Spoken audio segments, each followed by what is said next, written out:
Hey guys, this is Marisa and Alicia and Kathy from the OR, and we're going to be talking about the effects of surgical smoke on healthcare workers in the OR.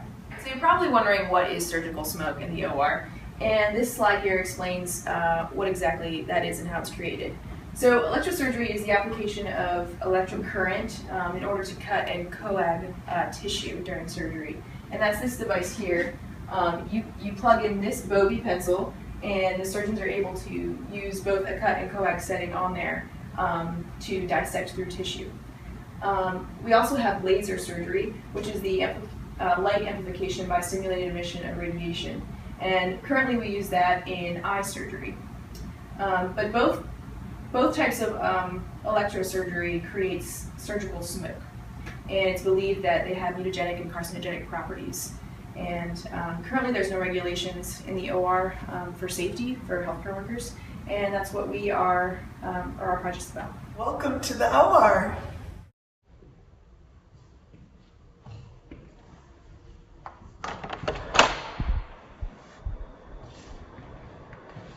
So this is one of our electrocautery machines that we use here in the OR. We refer to it as the Bovie machine, and this is our main source for all our cut and coag in the OR.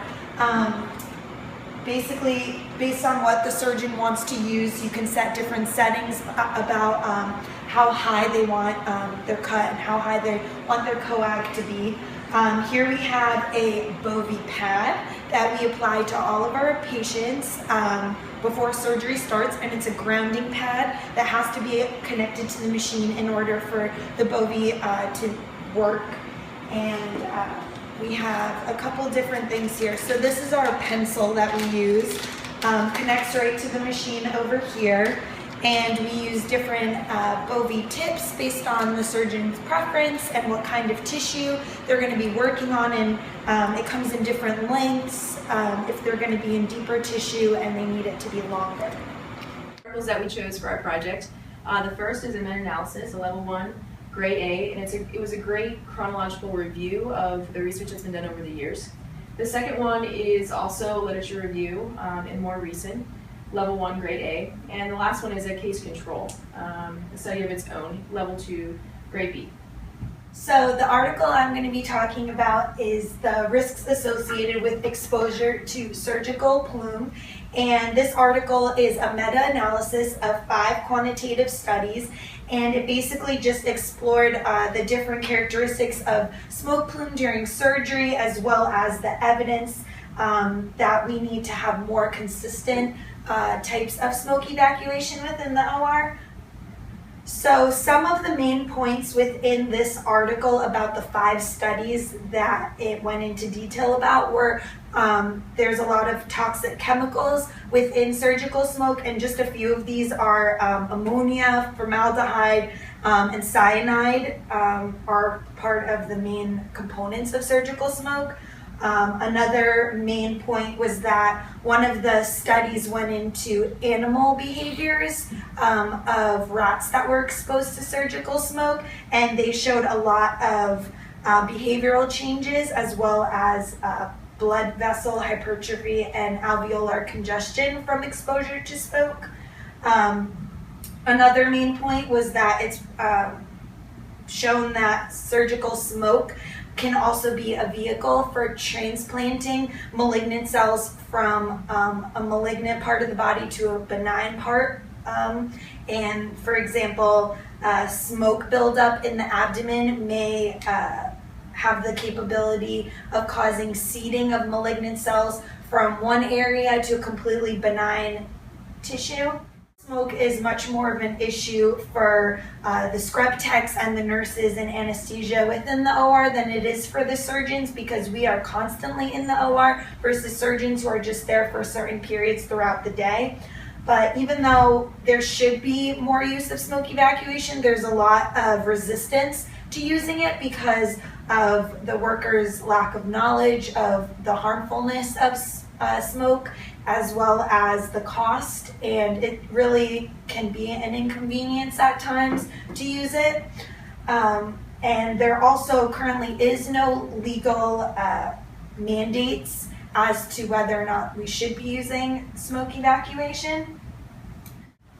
And the last main point that my study emphasized was the long-term exposure to smoke, and it compared it to the same effects that cigarette smoke has on people as secondhand smoke. Also, my article goes into detail about how we need to have a lot more research done within the OR about surgical smoke effects, because right now a lot of research is just being done in lab settings and not so much in the OR due to lack of nursing involvement. So nurses need to be advocates within the OR about surgical smoke and evacuation methods. This is a list of the different chemicals that they've identified in surgical smoke. I highlighted a couple of ones that you're probably more familiar with. Some have been proven to be carcinogenic and some have not, but still have the possibility to be. So formaldehyde is a big one, and it can have long-term and acute respiratory changes. Toluene, present in cigarettes, it can be absorbed through the respiratory tract, and it can also be absorbed through the skin. And that has, like I said, respiratory tract changes.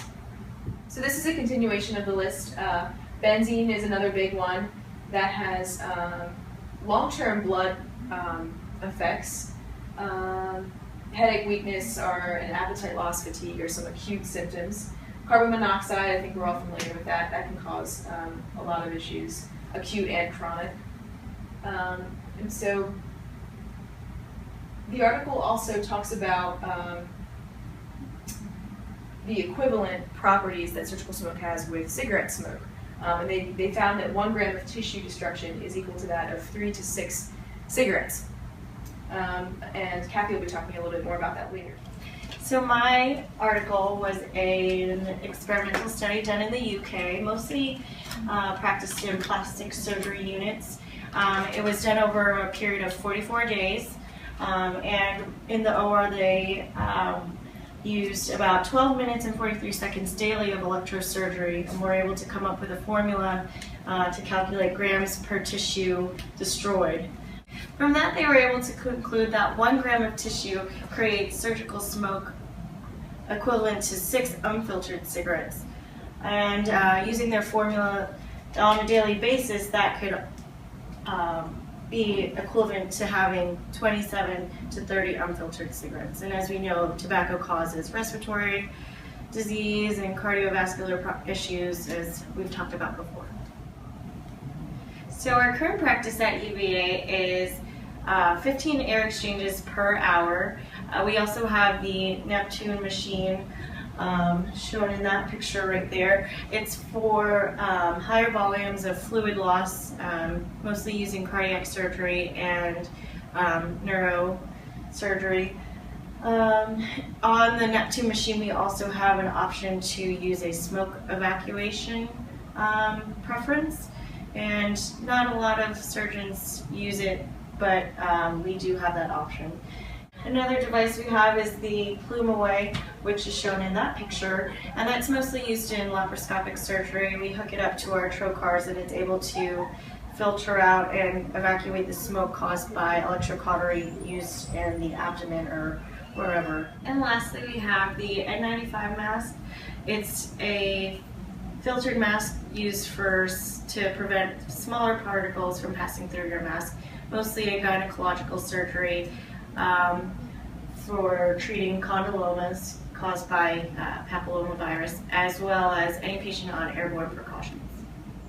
So we came up with 3 different ways that we plan to implement the evidence that we found through our research. The first one being through Who Knew, which is an educational seminar that we have in the OR once a month, and different people will present on different topics that are relevant to what's going on in the OR. A lot of them are service specific, but then we also have some that are it's very general knowledge that everyone working in the OR should know, and this is definitely something that we plan to do in one of those. The next one is through our sales reps. We have a lot of them here in the OR, and they have lots of great products, and one that we have seen is a special suction tip that is hooked up to the current electrocautery pen that we use, so it'll be a good way that we could provide smoke evacuation constantly whenever the electrocautery pen is in use. And our third way is through committee involvement. We have a lot of committees here in the OR, quality, safety, a bunch more, and they would definitely be interested in what we discussed here in our project and ways that we can make the OR safer for everyone who works here.